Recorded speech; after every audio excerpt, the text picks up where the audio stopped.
Genesis 7.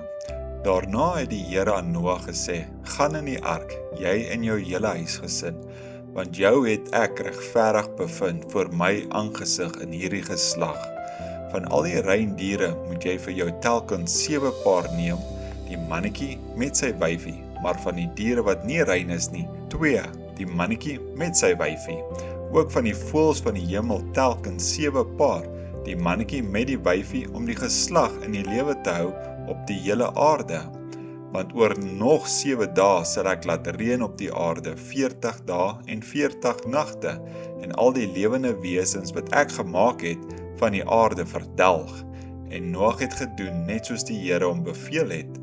En Noag was 600 jaar oud toe die watervloed oor die aarde gekom het. En Noag en sy seuns en sy vrou en die vrou van sy seuns saam met hom het in die ark gegaan vanweë die waters van die vloed. Van die rein diere en van die diere wat nie rein is nie, en van die voëls en van alles wat op die aarde kruip, het daar 2 na Noag in die ark gegaan, 'n mannetjie en 'n wyfie, soos God Noag beveel het.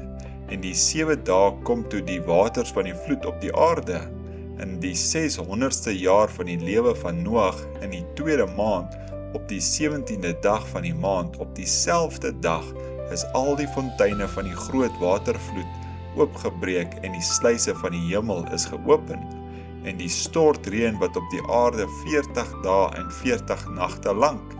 Op daardie selfde dag het Noag en Sem en Gam en Jafet, die seuns van Noag, sowel as die vrou van Noag, en die 3 vroue van sy seuns saam met hulle in die ark gegaan. Hulle het al die wilde diere volgens hulle soorte en al die vee volgens hulle soorte en al die diere wat op die aarde kruip volgens hulle soorte en al die voëls volgens hulle soorte, voëls van allerhande vere. Van al die vlees waar 'n lewensgees in was, het 2 na Noag in die ark gegaan. En die wat ingaan het gegaan as mannetjie en wyfie van alle vlees soos God hom beveel het, en die Here het agter hom toegesluit.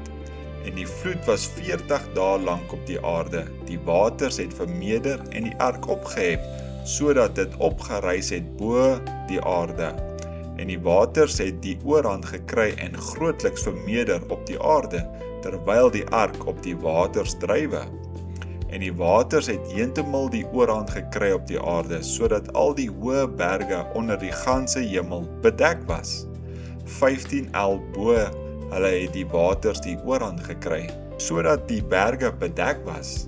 En alle vlees wat op die aarde beweeg, het weggesterwe, die voëls en die vee en die wilde diere en al die gedierte wat op die aarde wemel en al die mense. Alles wat die asem van die lewensgees in sy neusgate gehad het, alles wat op die droë grond was, het doodgegaan. So is dan al die lewende wesens verdelg wat op die aarde was, die mens sowel as die vee en die kruipende diere en die voëls van die hemel, hulle is verdelg van die aarde af. En net Noag het oorgebly en wat by hom in die ark was.